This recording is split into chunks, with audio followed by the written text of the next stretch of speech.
দক্ষিণ সিনেমার জনপ্রিয় অভিনেতা বিজয় সেতুপতির আসন্ন cinema slam dog 33 temple road এর অফিসিয়াল টিজার মুক্তি পেয়েছে সোশ্যাল মিডিয়াতে।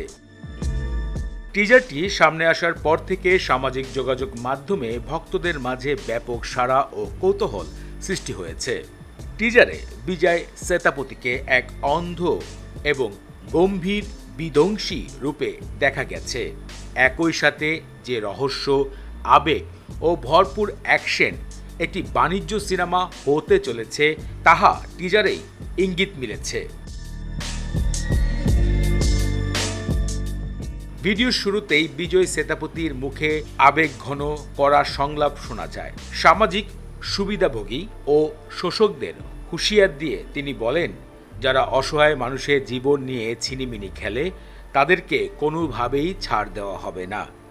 এমন একটি ডায়লগ দিয়ে টিজারের প্রথম অংশে বাজিমত করেছে সোশ্যাল মিডিয়ায়। পুরো টিজারটিকে পরিচালক কেন্দ্র চরিত্রে রহস্যভাবে রেখেছে বিজয় সেতুপতিকে। সিনেমায় বিজয় সেতুপতি একজন অন্ধ ভিক্ষুকের চরিত্রে দেখা গিয়েছে, কিন্তু শুধু ভিক্ষুক নয়, ভয়ঙ্কর রূপে হাজির হয়েছেন তিনি। জানা গিয়েছে এই সিনেমায় বিজয় সেতুপতির বিপরীতে অভিনয় করবেন পুলিশ চরিত্রে বলিউডের জনপ্রিয় অভিনেত্রী টাবু। মূলত খলনায়কের চরিত্রেই দেখা যাবে বিজয় সেতুপতিকে। বর্তমান সময় তেলুগু সিনেমা সবসময় খলনায়ককে একজন সত্যিকারের নায়ক হিসাবে পরিচয় করাচ্ছে দীর্ঘদিন কয়েকটি সিনেমার মাধ্যমে।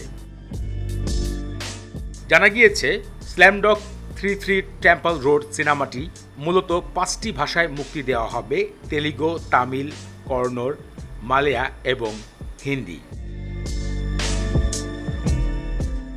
সর্বশেষ বিজয় সেতুপতি মহারাজা নামক একটি থ্রিলার সাসপেন্স সিনেমায় দেখা গিয়েছিল, যা ইতিমধ্যে হল এবং জনপ্রিয় ওটিটি প্ল্যাটফর্ম নেটফ্লিক্সে বাজিমত করেছে এবং দর্শকদের কাছে 2025-এর সেরা সিনেমার তালিকায় ঊর্ধ্বে ছিল মহারাজা সিনেমা।